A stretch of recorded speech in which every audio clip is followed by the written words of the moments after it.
வளர்ந்து வரக்கூடிய நவீன தொழில்நுட்பத்தில் ட்ரோன்களோட பயன்பாடு அப்படிங்கிறதுல சமீப காலமாக அதிகரிச்சிருக்கிறத நம்மளால் பார்க்க முடிகிறது. அதாவது குறிப்பாக சொல்லணும் அப்படின்னா விவசாயம், சில சரக்கு தொழில்கள், அது மட்டும் இல்லாமல் மருத்துவம், இந்த மாதிரியான நிறைய விஷயங்களுக்கு எந்த அளவுக்கு ட்ரோன்களோட பயன்பாடு அதிகரித்திருந்ததோ அதற்கு இணையாக இப்போது போர் முனைகளில் ட்ரோன்களோட அந்த ஏவுகணை தாக்குதல் அப்படிங்கிறத நிறைய இடங்களில் நம்மளால் பார்க்க முடிகிறது.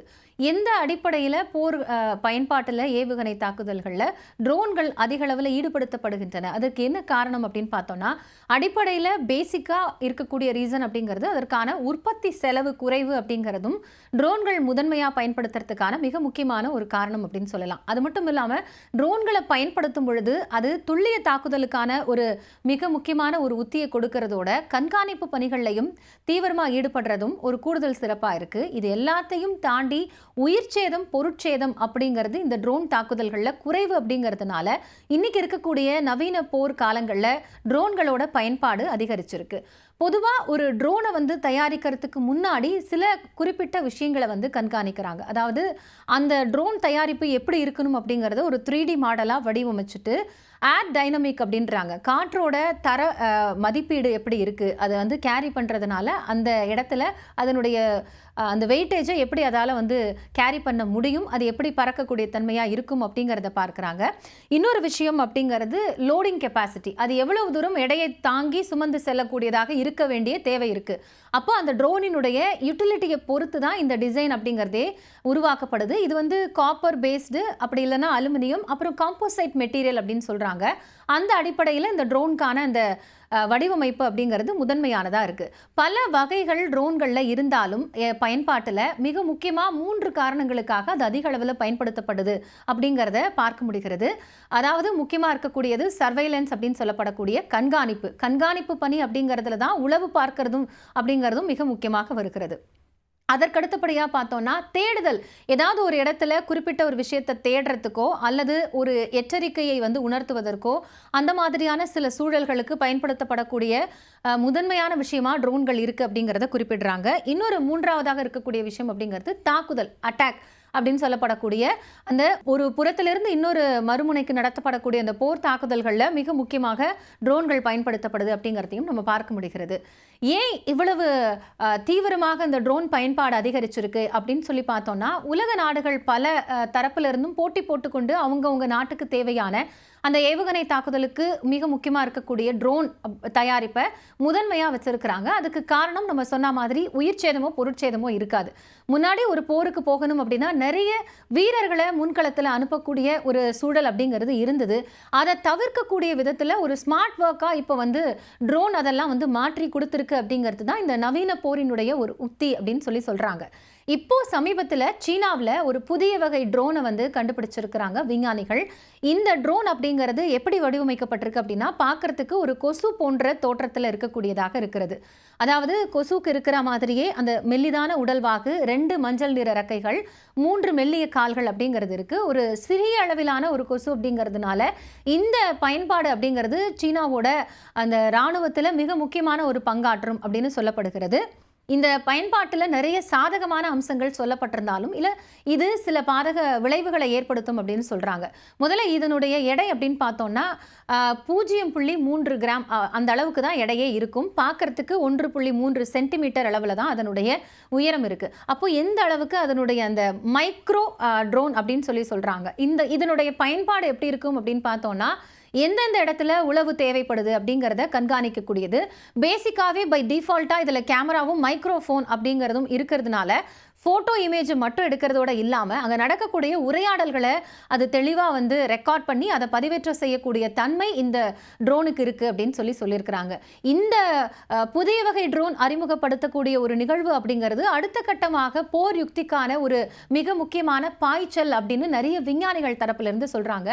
சீனாவுக்குமே இது ஒரு முக்கியமான விஷயமாக பார்க்கப்படுகிறது. காரணம் என்னன்னா, சீனாவும் அமெரிக்காவும் போட்டி போட்டுக்கொண்டு இந்த மாதிரியான தொழில்நுட்ப ரீதியான முன்னேற்றங்களை அடுத்தடுத்து செய்யறதுல முனைப்பு காட்டி வரக்கூடிய நிலையில அமெரிக்காவில் இன்னுமே அது வடிவமைக்கக்கூடிய ஒரு பொசிஷன்ல தான் இருக்கு அப்படிங்கிறத குறிப்பிட்டிருக்காங்க. அதாவது இந்த மாதிரி பூச்சி வகைகளில் இருக்கக்கூடியதான அந்த கரப்பான் பூச்சி, வண்டு போன்ற வடிவங்களை ட்ரோன் மாதிரி உருவாக்குறதுக்கான அந்த முயற்சியில அமெரிக்கா ஈடுபட்டு வருகிறது அப்படிங்கிற செய்திகளை தான் நம்ம பார்த்திருக்கோம். ஆனா சீனா அதற்கு ஒருபடி முன்னேறி போய் அந்த கொசு வடிவிலான இந்த புதிய வகை மைக்ரோ ட்ரோனை கண்டுபிடிச்சிருக்கிறாங்க.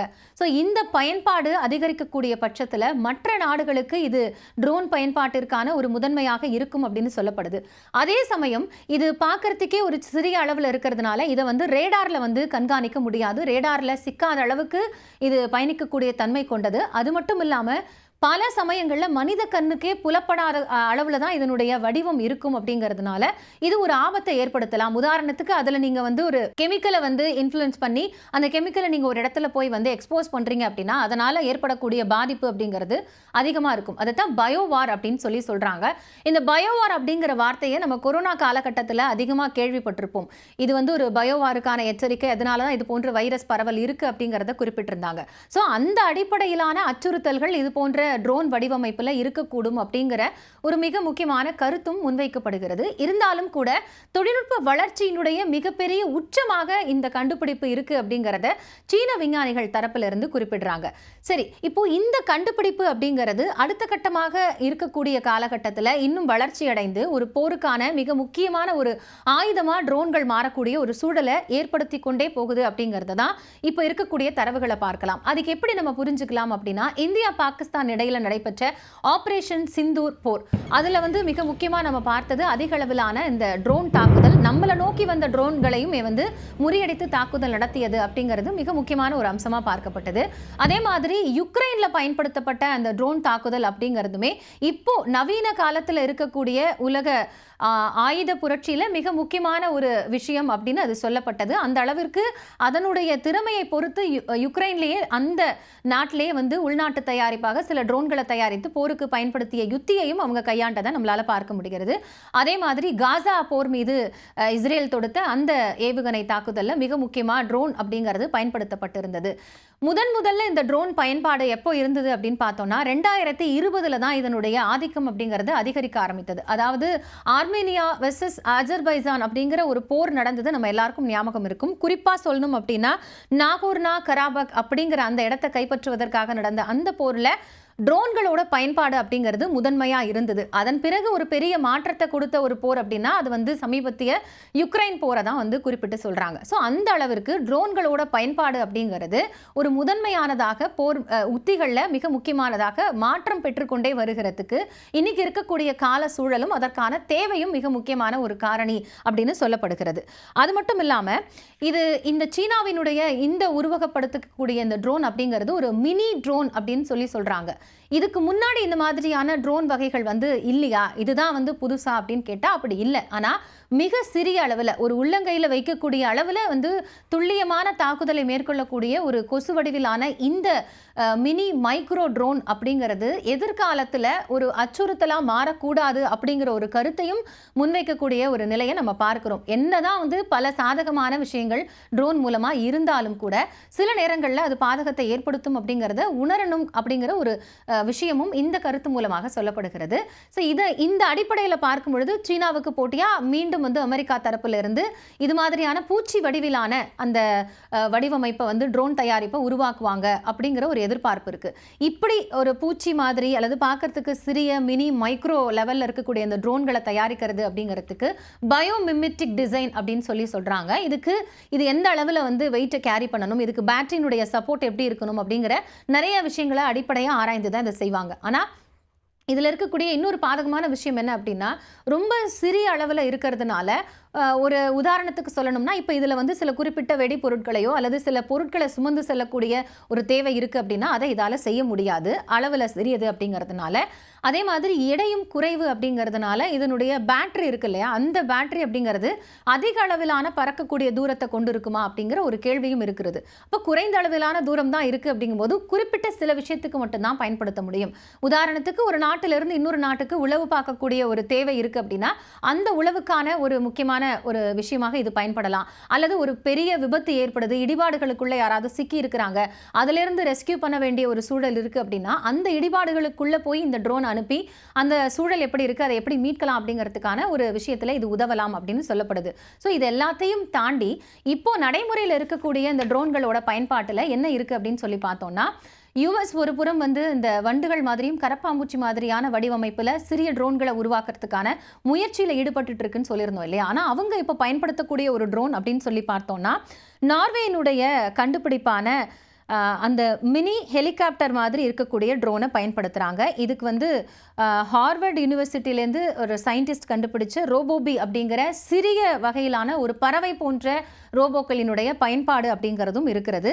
இப்போ இந்த நார்வே கண்டுபிடித்திருக்கக்கூடிய இந்த பிளாக் ட்ரோன் அப்படின்னு சொல்லப்படக்கூடிய இந்த ட்ரோன் வகை இருக்கு இல்லையா, இது வந்து பார்க்கறதுக்கு வந்து ஒரு மினி ஹெலிகாப்டர் மாதிரி இருக்கும், உள்ளங்கை அளவில் வைத்துக்கொள்ள முடியும். இதுவும் பெரும்பாலும் கண்காணிப்பு அதே மாதிரி உளவு பணிகளுக்கு அதிக அளவில் பயன்படுத்தக்கூடியதாக இருக்கிறது. அது மட்டும் இல்லாமல் துல்லிய தாக்குதலுக்கும் இது போன்ற இந்த ட்ரோன் பயன்பாடு அப்படிங்கிறது உதவுது. அதற்கு அதே மாதிரி பார்த்தோம்னா இந்த பறவை போன்ற வடிவமைப்பில் இருக்கக்கூடிய ரோபோக்கள் இது என்ன அப்படின்னா நீரில் இருந்து அதன் பிறகு பறந்து ஒரு குறிப்பிட்ட மேற்பரப்பில் ஒரு சர்ஃபேஸில் போய் உட்காந்து அங்கே இருக்கக்கூடிய விஷயங்களை கண்காணிக்க முடியும், அங்கிருந்து சில தரவுகளை பெற முடியும் அப்படிங்கிறதும் சொல்லப்பட்டிருக்கு. ஸோ இந்த அடிப்படையில் பார்க்கும் பொழுது இப்போ சமீபத்தில் நடைபெறக்கூடிய போர், அதில் பயன்படுத்தக்கூடிய போர் உத்தி முறை, இது எல்லாத்துலேயுமே முதன்மையாக அதாவது ஒரு போரினுடைய முகமாகவே வந்து ட்ரோன்கள் மாறக்கூடிய ஒரு நடைமுறை அப்படிங்கிறது அதிகரித்து வருகிறது. இந்த கலாச்சாரம் அப்படிங்கிறது மனித உயிரிழப்பை தடுக்கக்கூடிய மிக முக்கியமான ஒரு விஷயமாக பார்க்கப்பட்டாலும் சில பாதகமான அம்சங்கள் இருக்கிறதுனால இதை கையாளக்கூடிய அந்த முறை அப்படிங்கிறது தொடர்ந்து கேள்விக்குள்ளாக்கப்பட்டுக்கிட்டே வருது அப்படிங்கிறதையும் நம்மளால பார்க்க முடிகிறது. அது மட்டும் இல்லாமல் சீனாவில் கண்டுபிடிக்கப்பட்டிருக்கக்கூடிய இந்த புதிய வகை கொசு வடிவிலான ட்ரோன் அப்படிங்கிறது மற்ற நாடுகளுக்கு ஒரு சவாலான விஷயத்தை விடுக்கக்கூடியதாக இருக்குங்கிறதையும் நம்ம மறுக்கிறதுக்கு இல்லை. ஆனால் இந்த காட்சிப்படுத்தல வெறும் வந்து கொசு வகையிலான ஒரு ட்ரோனை மட்டுமே சீன விஞ்ஞானிகள் கண்டுபிடிக்கல, மிக முக்கியமாக இன்னும் சில ட்ரோன்களையும் கண்டுபிடிச்சிருக்காங்க. அதாவது பீரங்கி ஏவப்படக்கூடிய இந்த யூஏவி அப்படின்னு சொல்றோம் இல்லையா, அன்மேண்ட் ஏரியல் வெஹிக்கல்ஸ் அப்படிங்கிறது தான் ஆளில்லா விமானம், அதைத்தான் அடிப்படையில் ட்ரோன் அப்படின்னு சொல்கிறோம். ஸோ இந்த யூஏவி அப்படிங்கிறது பீரங்கி ஏவப்படக்கூடியதுக்கும் பயன்படுத்தக்கூடியதான ஒரு டிசைனில் வடிவமைச்சிருக்காங்க. அது எப்படி இருக்கும் அப்படின்னா கிட்டத்தட்ட 155 mm பீரங்கி குண்டு ஏவுகணைகள் இருக்கு இல்லையா, அந்த சக்தி வாய்ந்த அந்த குண்டை கூட தாங்கி அது திறம்பட செயல்படக்கூடிய தன்மை கொண்டதாக இந்த ஏவுகணையும் இந்த ட்ரோனும் இருக்கும் அப்படின்னு சொல்லப்பட்டிருக்கு. அது எப்படி செயல்படும் அப்படின்னு ரொம்ப எளிமையாக புரிஞ்சுக்கலாம்னா அதனுடைய உடல் எடையை விட 3000 மடங்கு அதிகமாக செயல்படக்கூடிய ஒரு தன்மையுடையதாக இந்த வகை ட்ரோன்கள் இருக்கும் அப்படிங்கிறதையும் சீன விஞ்ஞானிகள் குறிப்பிட்டிருக்காங்க. ஸோ அடுத்து வரக்கூடிய நவீன போர் முனைகளில் இந்த மாதிரியான ட்ரோன் பயன்பாடு அப்படிங்கிறதுமே ஒரு கவனிக்கத்தக்க அம்சமாக மாறுங்கிறதுல விஞ்ஞானிகள் வைக்கக்கூடிய மிக முக்கியமான ஒரு கருத்தாக இருக்கிறது. இதெல்லாம் பண்ணுறதுனால எதிர்காலத்தில் என்ன நடக்கும் அப்படிங்கிற ஒரு கேள்வி எழலாம். ஒரு உளவு பார்க்கறது, அதாவது ஹேக்கிங் அல்லது உயிரியல் ரிலேட்டடான சில மிஷனுக்கு பயன்படுத்தக்கூடியது, அதாவது பயோவார், இந்த மாதிரியான விஷயங்களுக்கான பயன்பாட்டில் ட்ரோன்களோட தன்மை வந்து அதிகரிச்சுட்டே இருக்கிறதுனால அதனுடைய எழுச்சி அப்படிங்கிறது என்ன ஆகும் அப்படின்னா நவீன போரினுடைய கண்காணிப்பில் ஒரு புதிய விதிகளை புகுத்தக்கூடியதாக அந்த தன்மையை மாற்றக்கூடியதாக இருக்கக்கூடிய ஒரு நிலையே ட்ரோன்கள் விரைவில் எட்டும் அப்படின்னு சொல்லப்படுகிறது. இது ஒருவேளை வரக்கூடிய காலங்களில் சாத்தியமாச்சு அப்படின்னா இனிமே போரினுடைய முகமாகவே ஒரு ட்ரோன்கள் தான் இருக்கும் அப்படிங்கிறதுல மாற்று கருத்து இல்லை. ஏன்னா பல தரப்பில் இருந்தும் இந்த ட்ரோன் தாக்குதல்களில் கிட்டத்தட்ட அதனுடைய அந்த எல்லையில் போய் நிறுத்தி அந்த எல்லையிலிருந்து வரக்கூடிய அந்த வான் கட்டுப்பாட்டு வழியாக வரக்கூடிய பகுதிகளை தாக்கி அழிக்கக்கூடிய அந்த திறமை படைத்ததாக ஏவுகணைகளுடைய ட்ரோன் தாக்குதல் இந்த போர் முனைகளில் அதிக அளவில் இருந்திருக்கு. குறிப்பாக பாகிஸ்தானிலிருந்து ஏவப்பட்ட நிறைய ட்ரோன்களை நம்ம வான் எல்லையிலேயே தடுத்து நிறுத்தியதில் இந்தியாவினுடைய ட்ரோன் பங்களிப்பு அப்படிங்கிறது முக்கியமானதாக இருக்கிறது. ஏற்கனவே இந்திய ராணுவம் தன்னை நவீனமயமாக்குறதுல நிறைய உத்திகளை வந்து தொடர்ந்து மாற்றம் செஞ்சு கொண்டே இருக்கிறதுனால இந்திய ராணுவத்தினுடைய இந்த ட்ரோன் பயன்பாடுமே மிக முக்கியமானதாகவும் பேசப்பட்ட ஒரு விஷயமாகவும் பார்க்கப்பட்டது. அந்த அடிப்படையில் இப்போ உலக நாடுகள் தீவிரமாக ட்ரோன் தயாரிப்பில் ஈடுபடுறதுங்கிறது போருக்கான ஒரு புதிய முகத்தை மாற்றக்கூடிய ஒரு உத்தியை விரைவில் எங்க போர் சூழல் கண்டுகொள்ளுமோ அல்லது போர் சூழலில் உருவாக்குமோ அப்படிங்கிற ஒரு கேள்வியும் தொடர்ந்து எழுந்துகிட்டே தான் இருக்கு.